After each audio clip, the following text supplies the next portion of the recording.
श्रीमद् भागवत गीता के अध्याय 8 के श्लोक 15 में भगवान कहते हैं कि मामुपेत्य पुनर्जन्म दुखालयम आश्वासत्वम नाप्नुवन्ति महात्मानः संसिद्धिं परमां गता। अर्थात भगवान कहते हैं कि मुझे प्राप्त करके महापुरुष जो भक्ति योगी हैं कभी भी दुखों से पूर्ण इस अनित्य जगत में नहीं लौटते, क्योंकि उन्हें परम सिद्धि प्राप्त हो चुकी होती है।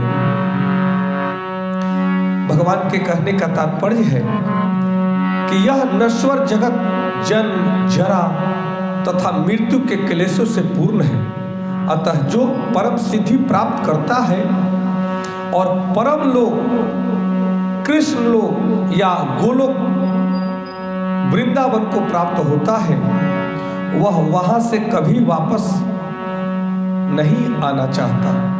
इस परम लोक को वेदों में अव्यक्त अक्षर तथा परमागति कहा गया है। इसलिए भगवान बार बार कहते हैं कि भक्ति योग के माध्यम से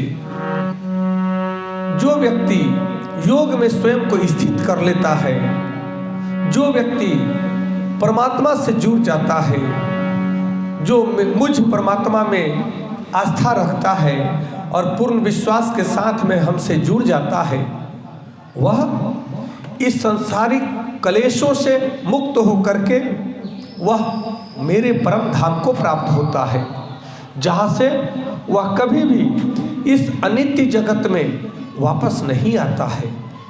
इसलिए मनुष्य को चाहिए कि इस जीवन को धन्य बनाने के लिए केवल सांसारिक विषय वस्तुओं में फंस करके नहीं रह जाना है, बल्कि इस योग तप ध्यान प्राणायाम के द्वारा अपने जीवन को मुक्ति प्रदान करना है, श्रेष्ठता प्रदान करना है, दैवी गुणों से युक्त होकर के देवत्व को प्राप्त करना है।